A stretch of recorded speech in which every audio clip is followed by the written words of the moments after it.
it's time. So I think, shall we start, Professor Yes. Subhashri? Yeah. Yes. Yeah. Okay. Thank you. Again, hello, Ms. Gabriela and Ms. Jeannie. Very good morning to all viewers in India and a very pleasant evening for US viewers. Very warm welcome to all the participants here to this virtual fireside chat on women in technology, championing diversity and inclusion. We have our guests here, Ms. Gabriela and Ms. Jeannie, and we are very privileged to have them. By the grace of God and with the support of our leadership team, we at RV University have initiated a large forum to discuss about very pressing problems and to gain perspectives from thought leaders. This forum will benefit student fraternity in understanding the workplace dynamics, social inequalities, policy impacts, and many more, so that we as individuals could go beyond our roles to help someone or some communities that are in need. At this juncture, I would like to place my sincere thanks to our Honorable Chancellor, Pro-Chancellor, our Vice Chancellor of RV University, Registrar, professors, deans of other schools, dear students, for supporting us in all our endeavors, especially in creating this particular platform. My special thanks to Mr. Avi Singh Sahi, who is instrumental in making this happen. When we initiated this forum, we thought, or it was conceived to be a part of International Women's Day. But after interacting with Ms. Gabriela and Ms. Jeannie, we felt that it should be a continuous dialogue series.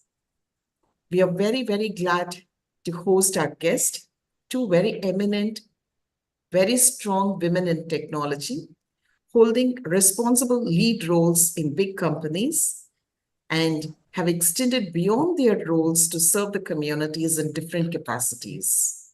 The topic for the discussion today is diversity and inclusivity of women in technology. It was quite alarming when I heard from Ms. Gabriela in our earlier interaction that the percentage of women who are on the lead roles are on the decline. We have been hearing that women lead NASA, ISRO, armed forces. They take up roles as CEOs and as entrepreneurs. There are also hard stories to discuss about and to hear. Welcome to this session. This fireside chat will be moderated by Dr. Reena, the Program Director for MBA. So I once again welcome Ms. Gabriela, Ms. Jeannie, our Honorable Vice Chancellor, Deans, Directors, Heads of Institutions, Professors, students from different institutions who have joined us. I'm confident that you will enjoy, and this would be a big benefit to us in the days to come. Have a wonderful day. I look forward for this particular session. On to Ms. Veena, Dr. Veena. Yeah. Thank you, Professor Subhashri, for giving us the brief overview about RV and about the event.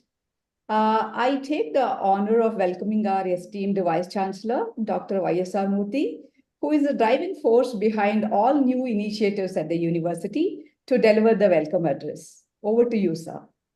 Thank you, Dr. Veena.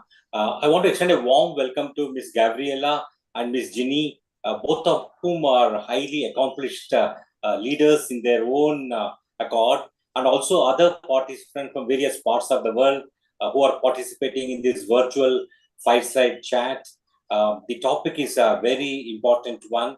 Despite a plethora of international human rights standards, the status of women, in particular social, economic, and political, isn't great, particularly if you look at the proportion of women in STEM, science, technology, engineering, and mathematics. It is very, very low as compared to men. And if you look at women who are holding leadership position, it is even worse. So despite this convention on the elimination of all forms of discrimination against women, there are still issues like pay equity, equal pay for equal work, and many other issues, and gender parity. And so the world isn't exactly an equitable place, and there is a lot that needs to be done to make it a better one. And I'm so glad that we have two highly accomplished leaders who are present with us to share their insights and also their perspectives with us. I'm looking forward to a very productive fireside chat. Back to you, Dr. Veena. Thank you so much, sir. So like with your busy schedule, so you are able to make it to the session. Thank you so much. My heartiest welcome to all faculty colleagues and my dear students. Today we have got a great panel with us, and let me take the pleasure of introducing both the speakers. Ms. Gabriela is a visionary and mission-focused executive on the leading edge of tech-enabled business innovation. A 25-year Microsoft executive, strategic business leader recognized for changing businesses and business models with extensive sales, marketing, and product development, expertised in helping companies transform through technology. Now a PE advisor and member of board of Open Systems, Nerdio, Mimecast, and Included. As a fierce advocate for diversity, equity, and inclusion, she is a founding sponsor of WIC, Women in Technology Network, and serves on the board of several DEI nonprofits. She is also a TEDx speaker, host of a podcast called The Big Idea, and the author of an ebook and training on Allyship. Thank you for joining, Gabriela. Thank you. Thank you so much for having me. Ginny, a senior sales leader at a company valued at $1.52 trillion. So expertly manages a team focused on serving major enterprises. She excels in guiding board members, CXOs, and entrepreneurs through digital transformation, AI, ML, NLP, and data sciences, fostering client innovation and solving complex issues. Her 18 years of experience in global enterprise and software sales, especially in cloud technology, establishes her as a key figure in sales strategy and customer engagement. Her qualifications include an MSc in Statistical Sciences, an MBA from Babson College, and a specialization in AI from UC Berkeley. Outside of her professional sphere, she enjoys outdoor activities, hiking, and motorcycle riding. Welcome to the session, Ginny. Thank you so much for having me here. It's such a pleasure to get a chance to talk with everyone. Thank you. Let me provide a sneak peek of the event. During this session, we are planning to delve deeply into leadership roles, importance of allyship, fostering inclusivity and diversity, AI's impact on inclusivity, cross-cultural collaboration, and building confidence among women leaders. Without further ado, let's kickstart the conversation. So my first question is to Gabriela. What was the first instance that made the importance of inclusivity and diversity evident to you? It's a great question, Dr. Veena. So, it was about 7 years ago when I was a corporate vice president at Microsoft, and there was an outcry within the organization of women who were sharing their experiences and talking about some of the biases that they were facing and microaggressions at work. And as I was listening to them and their stories, I realized that they were facing the same challenges that I did 30 years ago.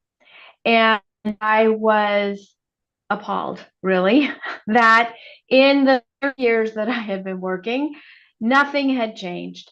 I had a different vantage point now as an executive.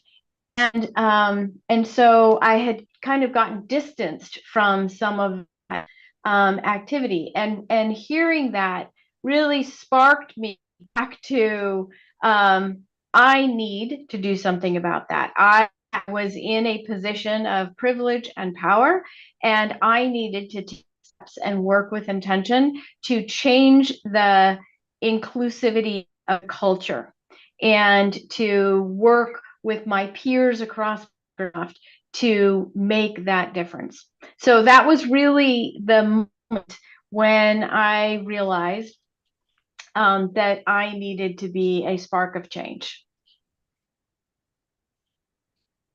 Yeah, that is really disheartening to hear that nothing has changed from last 30 years. Yeah, actually, to make it work, as the vice chancellor was talking about, the statistics are actually worse than they were when I started.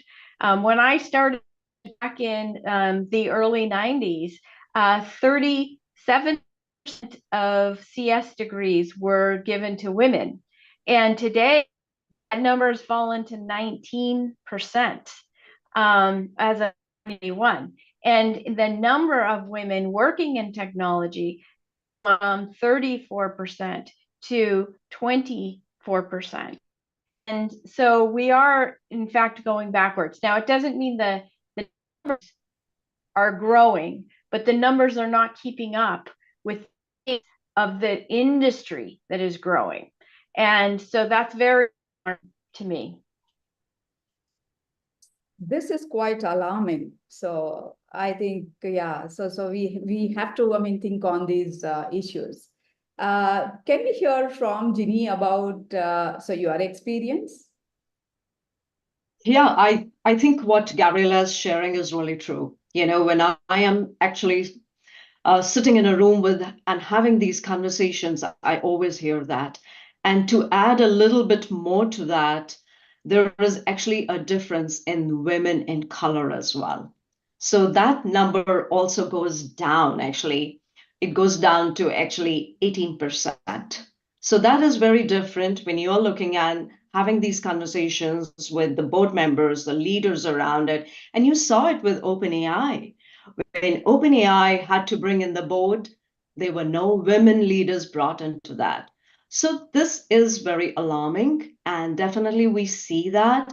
But as to the volume of the business, where women are managing that volume of the business, that has grown. In fact, in today's world, with the US, just about the assets which women are managing, $10 trillion are being managed by women, which is 1/3 of the total number. So there is a difference, but it is the number of the assets and the women assets which are being managed that has grown. Okay. So at least that is something interesting. So at least some verticals, like something to say that, so we are contributing to at least 1/3 of the revenue. And also I would like to continue with Ginny. So can you just bring in AI advancement and how it has impacted inclusivity in the industry? That's a great question, and it's very close to my heart. So I'm going to talk a little about that. First of all, I want to tell all the students of the university and the RV institutions, you are in a safe place because you have the faculty, Dr. YSR, yourself, Dr. Veena, Dr. Subashri. I think you guys are guiding the students in the right spirit. You are giving them that safe environment. Dr. Subashri just spoke about the number of the programs you are growing. So I think you are definitely looking at light at the end of the tunnel. You're looking ahead of it. And that's when you are working backwards from there. So I applaud you for doing all that. But I'll kind of take this into the way of my day to day. In my day to day, I have seen the technology access has grown, right? There is democratization of AI. AI is at the hand of all of us right now. AI in education has also grown, but we need to be very careful how we implement it. That should be at our power. The third thing which I'm going to bring to that is about the bias which AI tools are bringing in, especially in the hiring process. Because as students, I think you are definitely looking at the hiring process. And there is 49% of the population which agrees there is bias built into these tools. But as leaders like myself, Gabriella, I think that's our job, that we do this in a responsible, ethical manner. So the first thing we need to do is to raise the voice, raise the awareness about it, what we can do. You saw recently on March 13th, actually, EU brought an AI Act, but we still need to see what it's going to entail. But it is definitely a step in the right direction. So that is why I say, where you have AI, there are a lot of things around it. You need to build all your AI tools in a safe, in a very ethical manner, in a responsible manner. So those are my quick thoughts of where I see AI and how I envision AI in my day-to-day life. Right. From Gabriella, I would like to know, how can we maybe build the ethical environment around AI, maybe in education, or kind of like bringing in, so how AI is implemented in the education field ethically? So can you throw some light on it?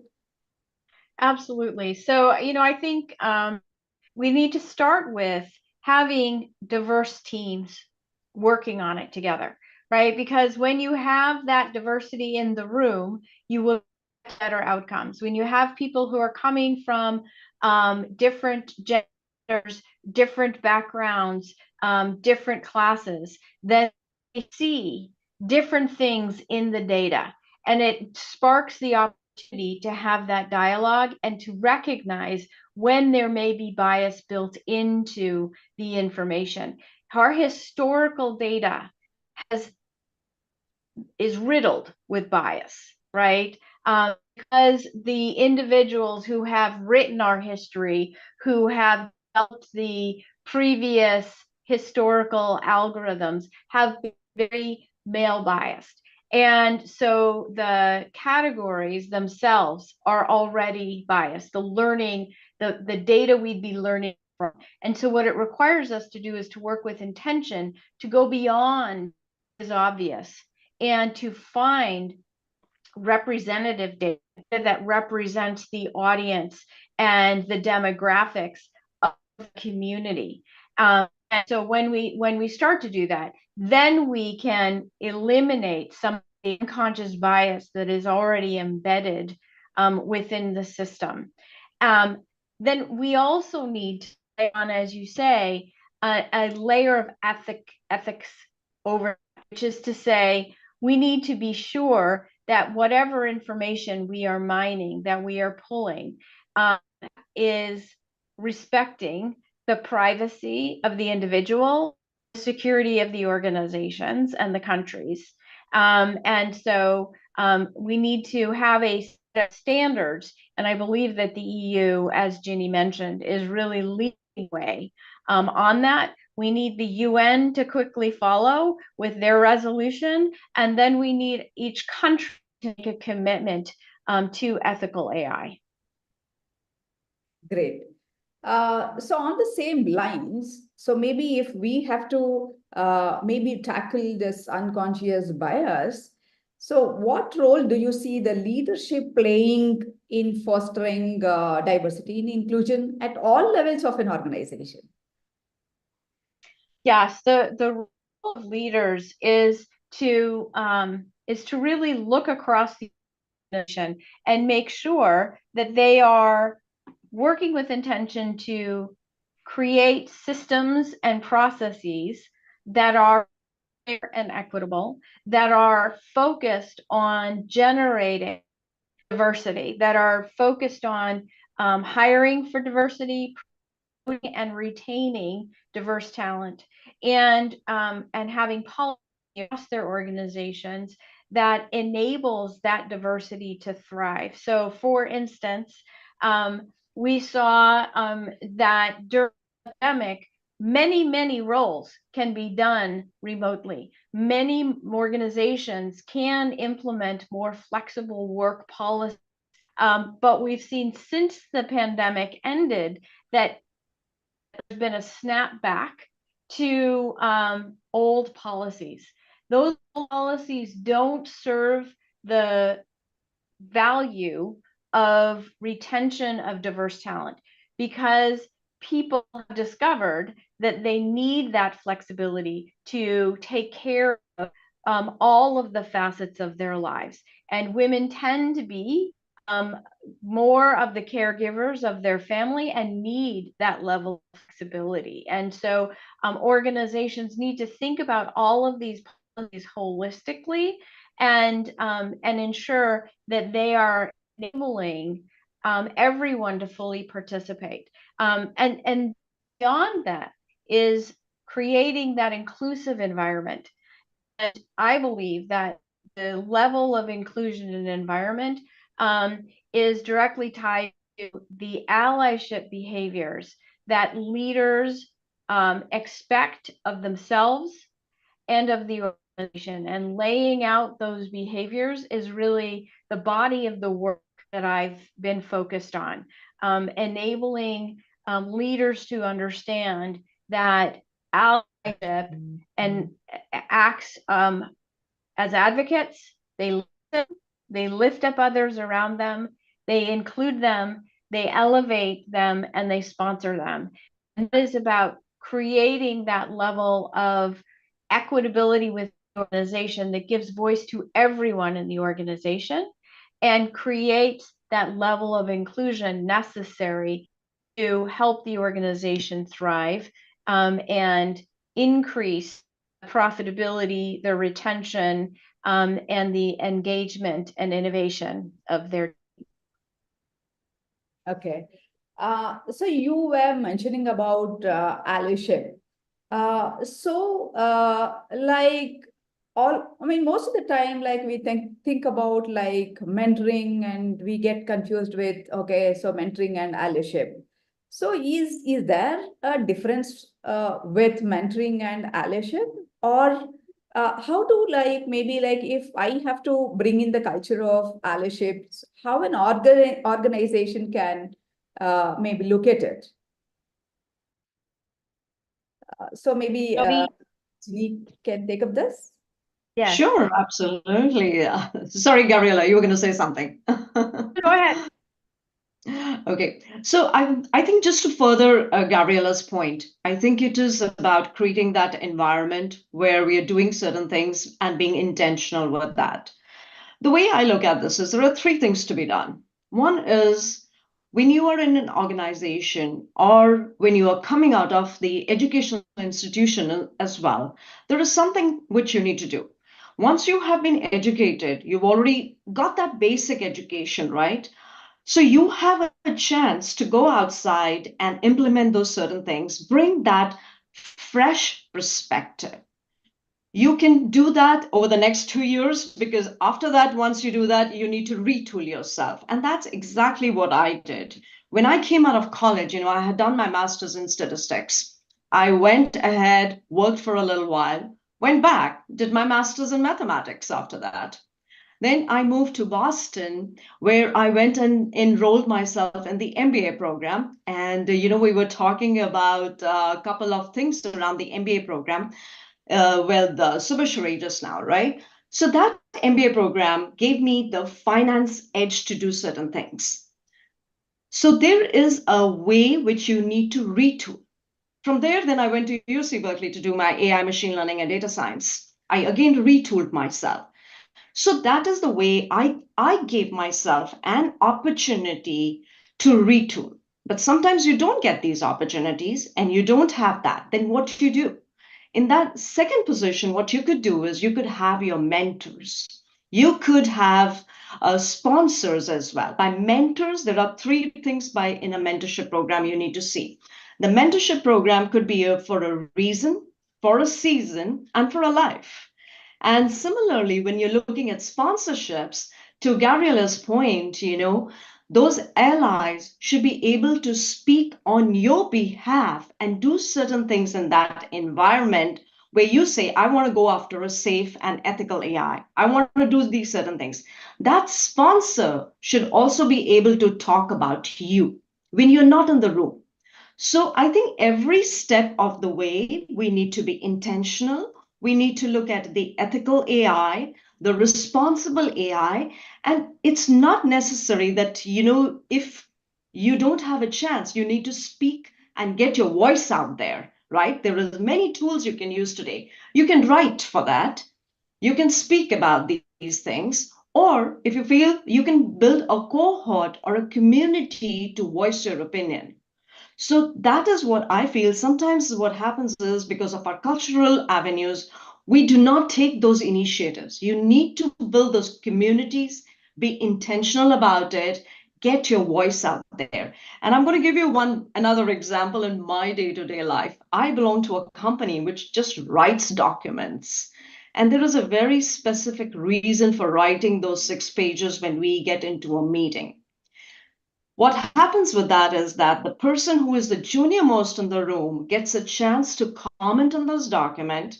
Then the person with, I think, the middle management kind of talks about it. And then the senior most person gives his opinion towards the end. So we have been intentional in doing certain things so that everyone has an equal voice in that room. So that's exactly what you need to do is in your day-to-day environment, find out the avenues which you're uncomfortable about. And it's okay to be uncomfortable. Challenge yourself, raise your bar, go out and say, hey, I'm going to be the change agent and I'm going to do this. You can't expect that everybody else is going to look in the same lens. So it is your willpower which is going to rise and shine with you and make you a different person in that room. And that's what we mean when we talk about safe, ethical, responsible AI. I need to voice that opinion. Gabriella needs to do that. Dr. Vyasar needs to do that. Dr. Veena, and similarly, Dr. Subhashri. I think that is where we bring in the voice. And our collective voice will make that impact. It'll make the dent maybe, but it'll make that impact. That is wonderful. Just maybe preparing a 6-page content and then making or getting involved the entire team to go into the completing the work. So really, I mean, such a simple thing, and definitely we can expect huge results out of it. Over to Gabriella. So your take on this? Yeah, I mean, allyship is, to your question, allyship is different than mentorship. Mentorship is when someone comes to you and asks if they can learn how you did something, learn a skill that you were very good at, and get coached or mentored by you towards that. Allyship is different. It is on the part of the person who's sitting in that position of privilege or power, recognizing the opportunity that they have to give a leg up to those around them, most specifically those that are not like them, right? I think we have a natural affinity to provide that level of support to those where people we look at and we think, oh, you remind me of myself. But the importance of allyship is actually to look at those people who remind you of yourself, who look different, who think differently than you, and think, how can I provide them with that opportunity? So I'll give you way back. I was making a career change, and I was moving from a sales and marketing role into a product management role where I was going to have to work with engineers. And everyone told me that was a crazy change, that I would just fail because I was not an engineer and I couldn't go have those conversations in a way credibly that people would listen to me. So I took their concern under advisement, and I sought out an individual within the engineering team that has very confidential. And I said to him, I am worried that I'm not going to be heard when I go into these conversations and these meetings. And so I said, can you help me? Can you coach me? Think like your team, to think like an engineer. What are the things they need to hear? How do I need to say that? And so, we started these conversations, but he was a great ally and he took it a step further. So in one of these, he opened the meeting and he said, I want you to listen to what Gabriella has to say. She has an incredible set of experiences with our customers and understands what they need. And her guidance on what we need to build is going to be critical in our success. In that small moment, what he did, he took his credibility and he handed that, and he elevated my position and he put me in a place where his team and his peers listened to me in a way that they had not before. That's allyship. It's taking the time to recognize what you do to turn the tables and give somebody else. So allyship is voluntary. Yes, allyship is voluntary.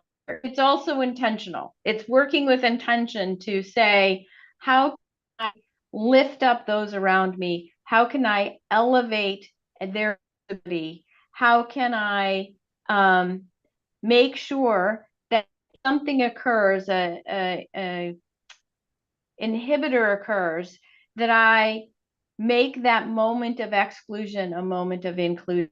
So for instance, if I was speaking and I got interrupted, my ally would say, what? I don't know that Gabriella was quite done with what she was saying. Gabriella, would you mind repeating that? Right? So that way, the ally was stepping in and giving me the opportunity to finish my thought. On the same lines, so how would you see the role of women leaders in doing this? Or maybe in driving innovation and promoting culture of inclusion? I think that women and men equally have a responsibility to step into allyship. And by stepping into allyship, they step into leadership and provide that level of leadership to the organization to say, this is the behavior that is acceptable. It is important for us to hear from everyone in the room, to take time to really listen to their ideas and not make our own snap judgments, but to understand the experiences of where somebody else is coming from, because then we can really understand the value of the diversity we have in the room. Great. So like My appreciation, Dr. Veena, I would like to extend my appreciation to the thought Ms. Gabriella has put forth. It's very important that we listen to people in the room and step in wherever we need to. That's the role of a leader. And I think it's a very wonderful thought, very powerful thought, and it should be very consciously inculcated in any organization. I think, thank you for that. Thank you, Professor. So, I mean, we would just take up, the other side of the problem what we have. So I would like to hear from Ginny about, so you are an expert network member, and how do you tackle the challenge of collaborating across different cultures for effective teamwork? Oh my, this is such an amazing Yeah, question. your tips for women who are navigating these kind of diverse teams. Totally. And I can relate to it so many times. I can tell you, as part of this Fusion expert network, what I do is, we are a team of people where we all get together, and generally what we do is we go after a business problem. That is the way we try to get into a room together. There are about 14 or 15 people who come in, and they're all from the diverse background. In fact, this is being run by a woman founder. She's very passionate in the space. She's also part of the YGL, Davos and World Economic Forum. So she runs this entire program, and she's the brainchild behind this. So what she does is she gets us into the room. People are coming from different diverse backgrounds. For example, somebody is coming from China, somebody is coming from India, somebody's an Australian, somebody's an Caucasian. So we all get together and we go after that business problem. Just recently, we did this at the GTC NVIDIA event.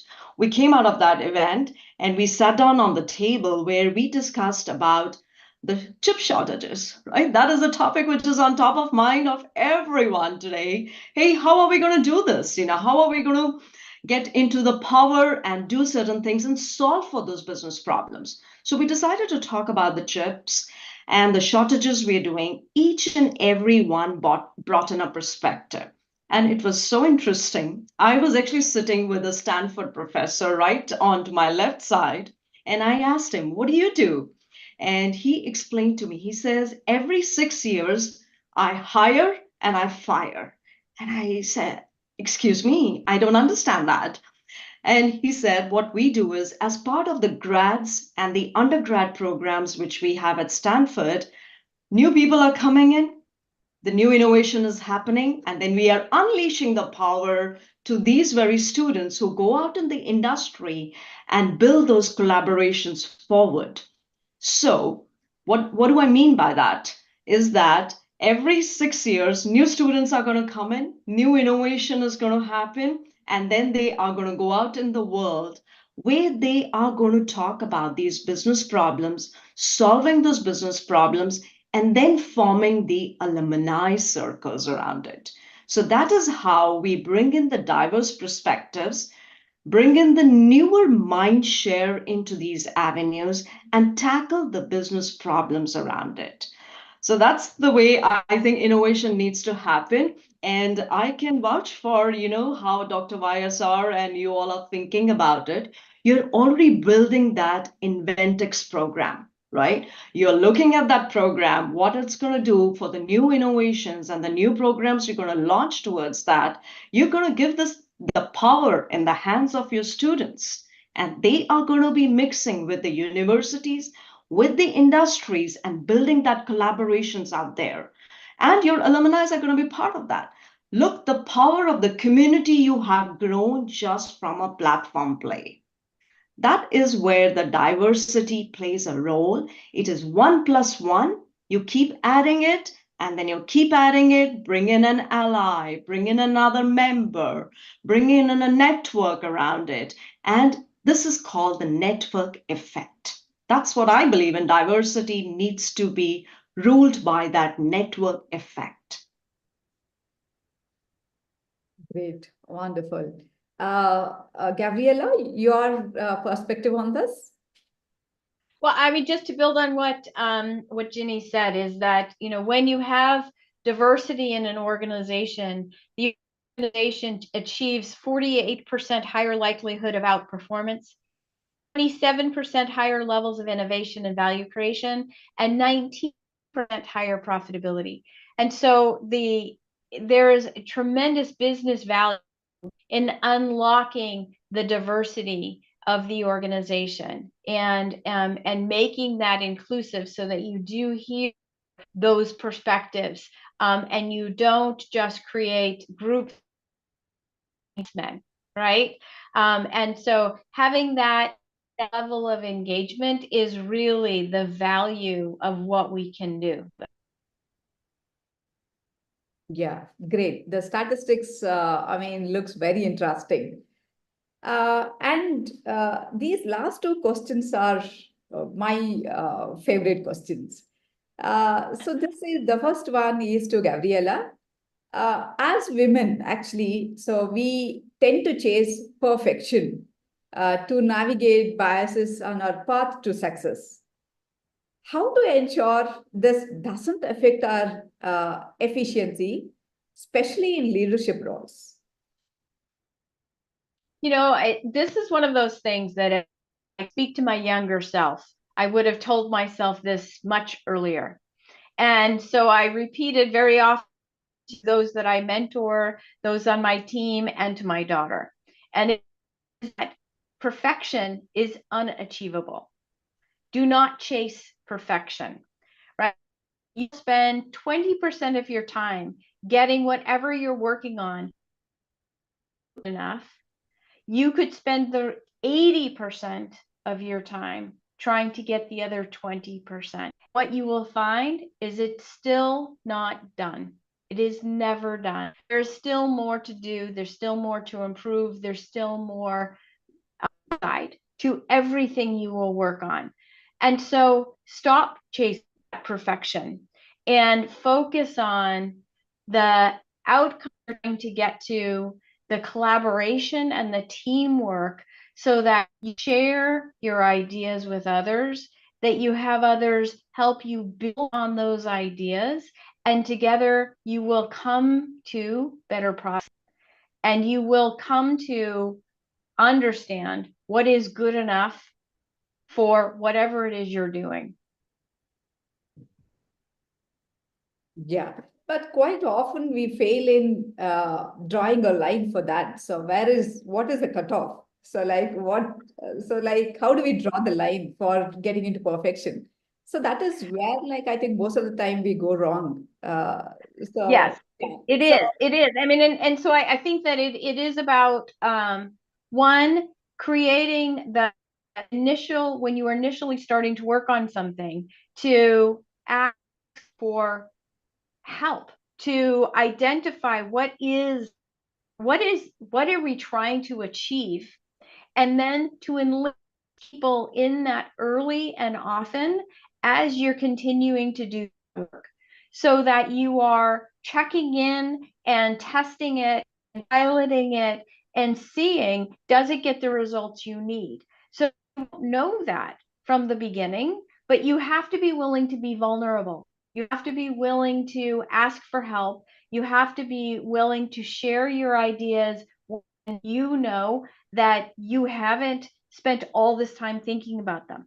And as a matter of fact, it's better when you share your ideas when they're very early on, very little ideas, when they are maybe 50% solved, baked, right? Then you give others an opportunity to buy into the idea, to help you shape that idea, to take partial ownership on that and on the outcome and success. And you are not so tied to that idea that you are still open to listening. And that is the importance of creating the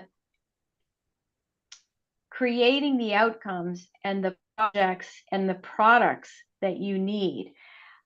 You always need to be open to enhancements and the improvements. And so that's how you set that bar. And when you define those dependencies, when you define what the guardrails are, and when you set your own non-negotiables, then you will find that you achieve greater levels of success and leadership than if you try to do it yourself, or you try to get to that perfect state. Thank you so much. Personally, I think it's a very nice tip for me to adapt. Yeah, thank you. And my last question to Ginny. This is also one of my favorite, questions. So always women are encouraged to be soft-spoken, polite, people-pleasing. How do you build the confidence to consistently to be your own champion throughout your career? Oh my God, this is so true. We are, that we are taught to be soft-spoken. We are taught to take in a little bit of a deeper thought when we do. In fact, when we are even growing up our own children, we tell, hey, boys, you go out and play, you can jump on the trees, you can do everything possible. But with girls, maybe it's a different setting altogether we give them. So I think it is done from the very beginning in that manner. But I'll give you an example. Being a sales leader, that's what I do. Whenever on my team, equally, I have an equal proportion of males and females and the different communities also who are part of that teams, we celebrate each and every success. We celebrate failures also. Because what happens is the amount you learn from your failures, successes will never teach you that. So that is the way I try to ask everybody, feel good about what you did because it's your effort you have spent into that. You could be humble in that process. There is no problem, right? When you accept defeat, it is a very humble experience for you. Why not celebrate that? Because you put the same amount of effort into getting those numbers, and a person on the other side also did the same thing. And that is where we bring in celebrate always what you do, build that trust around you, and also have a grit to do certain things. Because after 2 years, you don't know what it's going to happen. You need to change. So be adaptable to that change. And I always tell my teams, hey, the only thing permanent in today's life is change. Adopt it faster.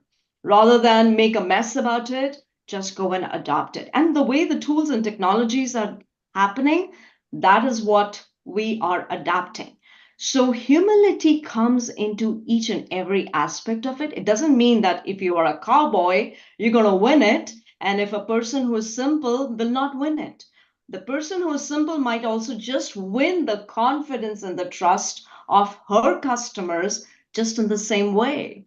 So I think it's a very different misnomer that we feel that way. And I want to be that change agent where I can impact my teams in the positives and in the negatives as well, because that's the way, that is the reality of life.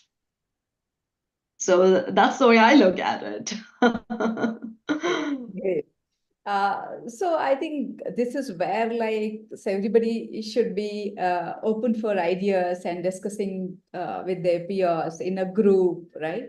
So that's how they start accepting you, and then you can, and they are creating some kind of adaptive environment around you, so that so you can share your thoughts and ideas. More than that, what she said, celebrate your failures too, because you have put in those efforts. Yes. That's a very powerful thought.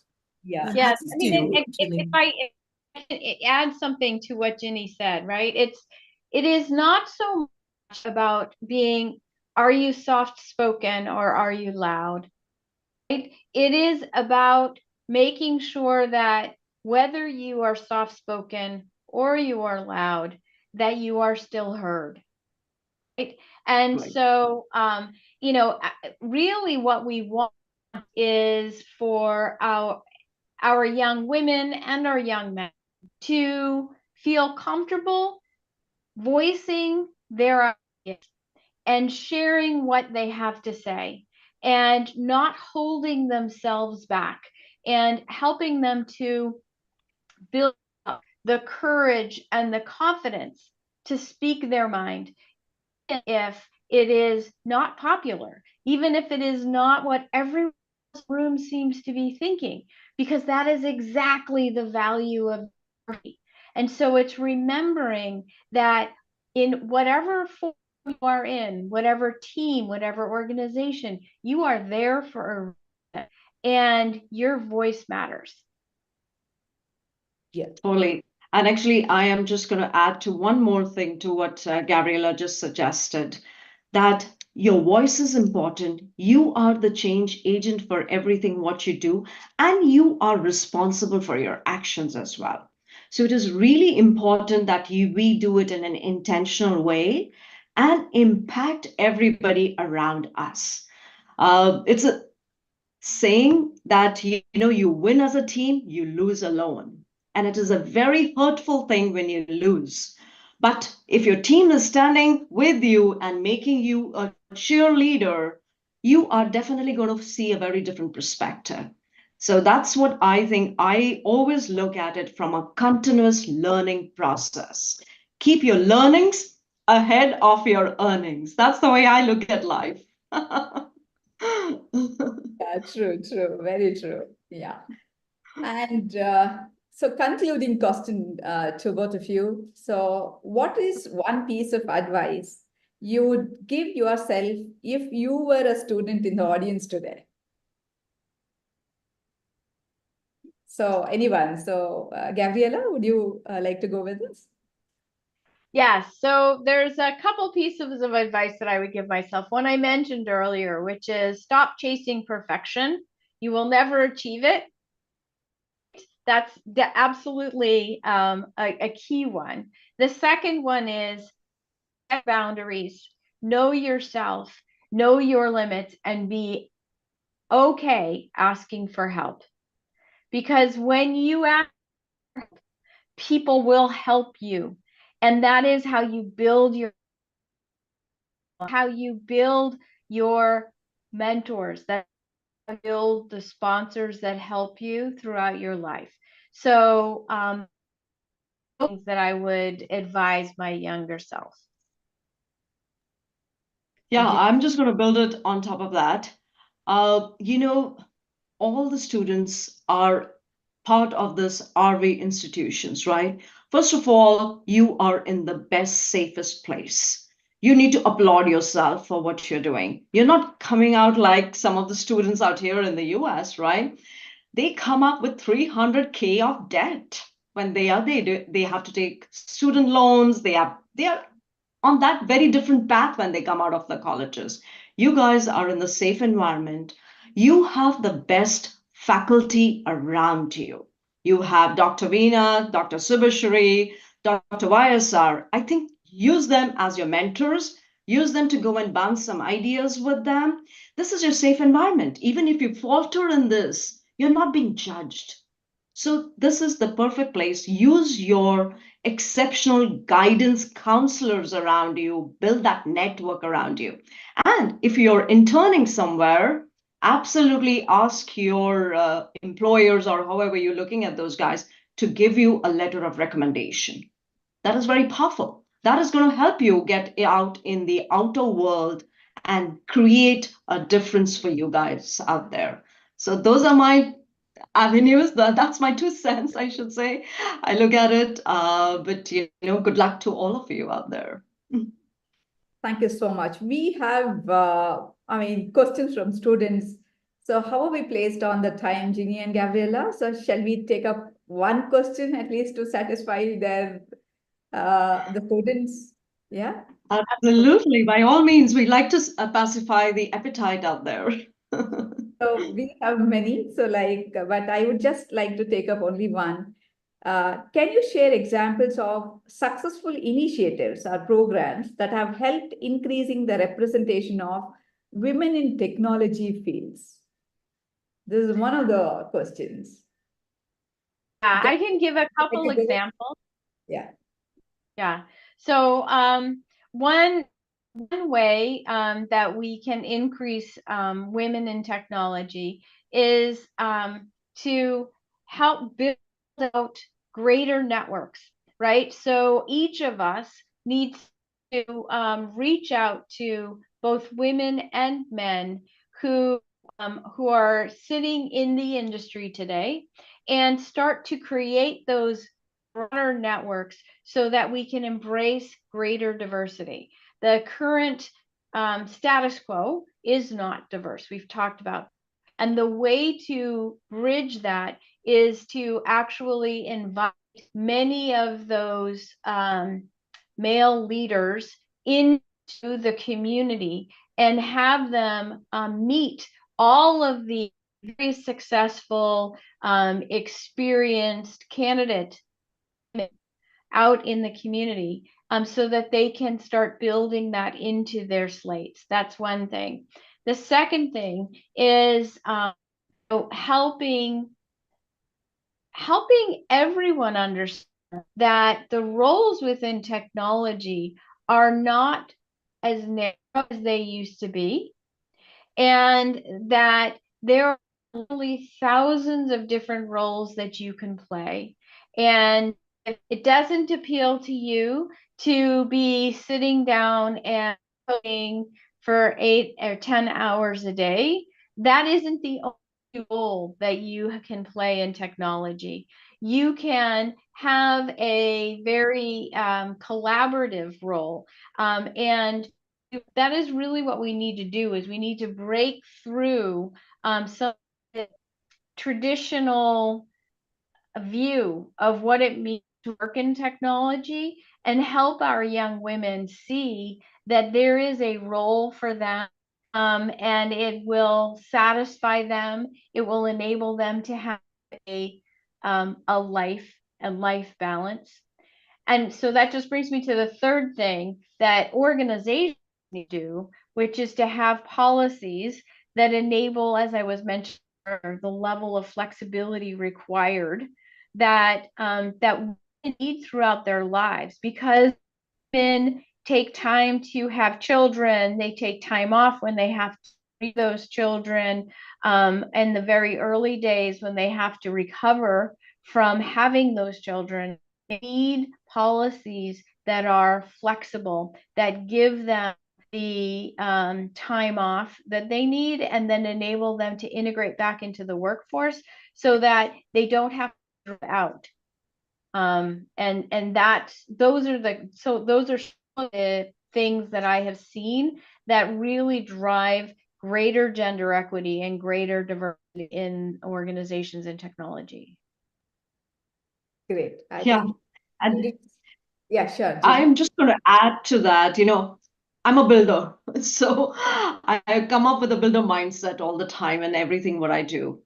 When you are in your colleges, you could do some certifications, etc. as well, right, as part of these programs. So you're already preparing yourself for the industries. Do all those Microsoft certification, AWS certifications, or whatever you need to do. I'm just giving examples here. Do those certifications early on, because that creates, when you're writing about in your resume, you've already created an edge that I'm already certified. That could be one way to look at it.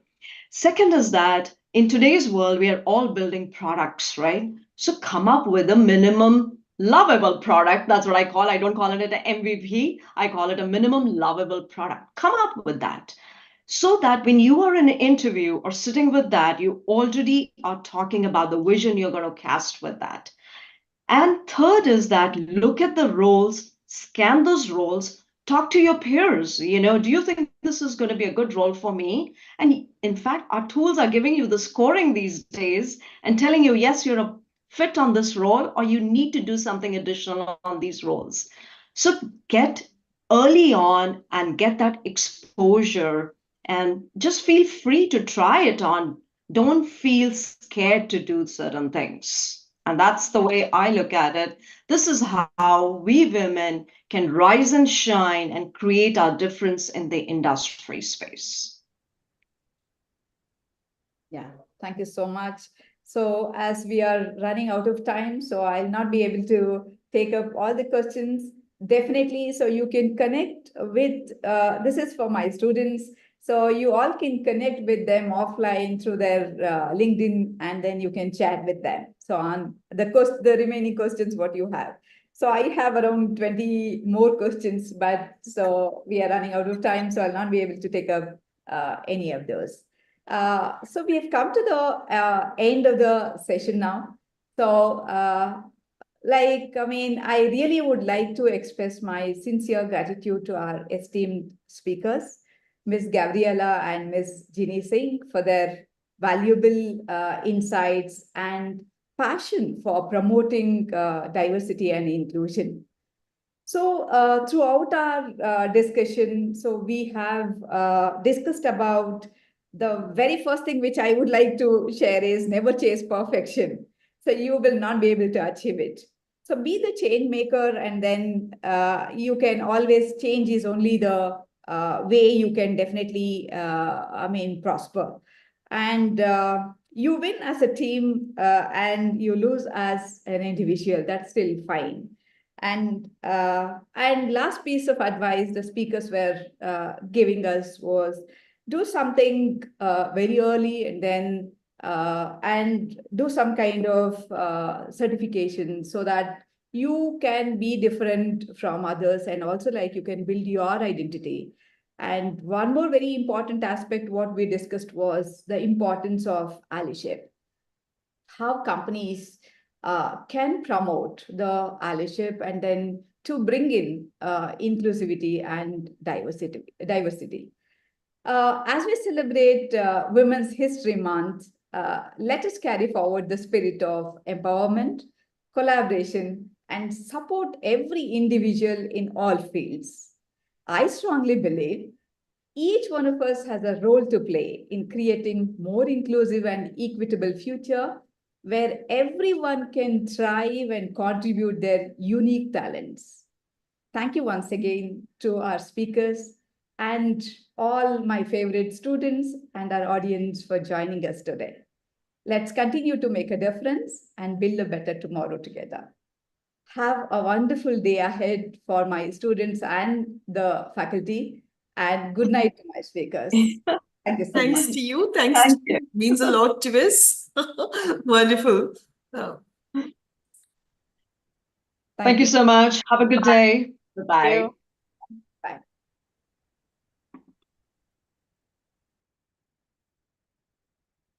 So they sign off. Yes, ma'am. Yeah. Thank you. It was a good job, Dr. Veena. My appreciations to you. Thank you so much. Very nice, very neatly done. Thank you. Thank you.